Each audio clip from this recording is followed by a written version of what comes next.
VS hospital clinic કૌભાંડને લઈને સૌથી મોટા સમાચાર સામે આવી રહ્યા છે। કૌભાંડી ડોક્ટર દેવાંગ રાણાએ સસ્પેન્શનને લઈને લેખિતમાં ખુલાસો કર્યો છે। એએમસી મેટને કૌભાંડી ડોક્ટર દેવાંગ રાણાએ ખુલાસો કર્યો।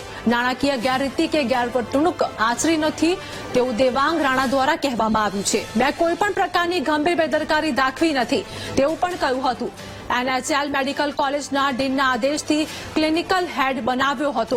મ્યુનિસિપલ કમિશનરનો પણ ક્લિનિકલ હેડ બનાવવા માટે આદેશ હતો।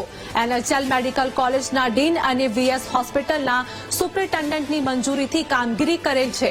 તો એએમસી મેટની એસઓપી માત્ર એનએચએલ અને એએમસી મેટ ડેન્ટલ કોલેજ પૂરતી જ મર્યાદિત છે તેવું રાણા દ્વારા નિવેદન આપવામાં આવ્યું છે। મારી કામગીરી એગ્રીમેન્ટ મુજબ ક્લિનિકલ ટ્રાયલ થયેલા છે કે નહીં તે જોવાની છે। તો આ સાથે જ કહ્યું કે નાણાકીય વ્યવહારોની કામગીરી કે જવાબદારી મારી નથી। એએમસીએ મારી પાસેથી કોઈપણ પુરાવા માંગ્યા નથી અને પુરાવા વીએસ હોસ્પિટલના સુપ્રિન્ટેન્ડન્ટને 17 માર્ચ અને 28 માર્ચે આપ્યા હતા, જેમાં આજ સુધી થયેલના તમામ ટ્રાયલની માહિતી વિગતવાર આપી છે। આ સાથે જ ડીસીજીઆઈના નિયમ મુજબ તમામ ટ્રાયલ થયેલ છે તેવું પણ કહ્યું હતું।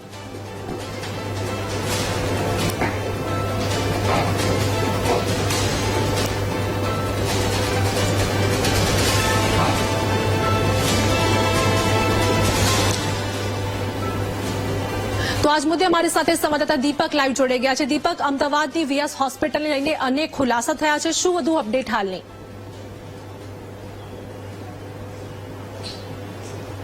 બિલકુલ જે પ્રકારે વીએસ હોસ્પિટલની જે ક્લિનિકલી ટ્રાયલ કૌભાંડના સૌથી મોટા કૌભાંડી એટલે ડોક્ટર દેવાંગ રાણા અને તેના દ્વારા હવે ભૂગર્ભમાં ઉતર્યા બાદ એક લેખિતમાં એએમસી મેટને જવાબ લખવામાં આવ્યો છે અને ખુલાસા કરવામાં આવ્યા છે કે આ તમામ બાબતોને લઈને તેના દ્વારા જે ખુલાસા કરવામાં આવ્યા છે તેમાં કહેવામાં આવ્યું છે કે એએમસી મેટ દ્વારા એક આજે ક્લિનિકલી ટ્રાયલ માટે થઈને એનએચએલ ના હેડ અને જે અમદાવાદ મ્યુનિસિપલ કમિશનર હતા જે તે સમયના તેમના દ્વારા તેમને હેડ બનાવવામાં આવ્યા હતા અને એમનું કામ એ હતું કે આ જે તમામ ક્લિનિકલી ટ્રાયલ થઈ રહ્યા છે તેમાં સુપરવિઝન કરવાની જવાબદારી તેમને સોંપવામાં આવી હતી। સૌથી મહત્વની બાબત કે જે તે સમયે ડોક્ટર મનીષ પટેલ કે જેમના પર ગંભીર આરોપો લાગ્યા છે, જે તે સમયના તેઓ સુપ્રિન્ટેન્ડન્ટ હતા, તેમની નિગરાની હેઠળ આ તમામ ક્લિનિકલી ટ્રાયલ થયા હતા અને તેમને તમામ પ્રકારના પુરાવા જે છે તે આપવામાં આવ્યા હતા। સૌથી મહત્વની બાબત કે તેમને રૂપિયા પચાવવાનો જે છે તે ઇનકાર કર્યો છે। તેમને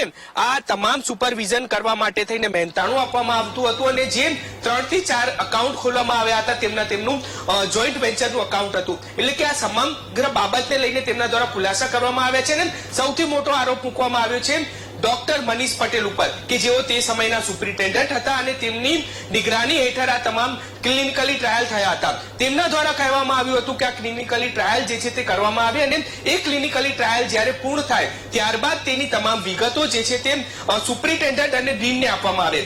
મનીષ પટેલ જે અત્યારે ભૂગર્ભમાં ઉતરી ચૂક્યા છે અને જે તે સમયના અમદાવાદ વીએસ હોસ્પિટલના સુપ્રિન્ટેન્ડન્ટ હતા કે જેમના દ્વારા આ સમગ્ર કૌભાંડ કરવામાં આવ્યું, જેમાં અત્યારે સસ્પેન્શનને લઈને ડોક્ટર દેવાંગ રાણાએ જે આરોપો કર્યા છે કે તેમને સગા સંબંધીને જે પણ ખાતાની અંદર રૂપિયા નાખવામાં આવ્યા તે બાબત ખોટી છે।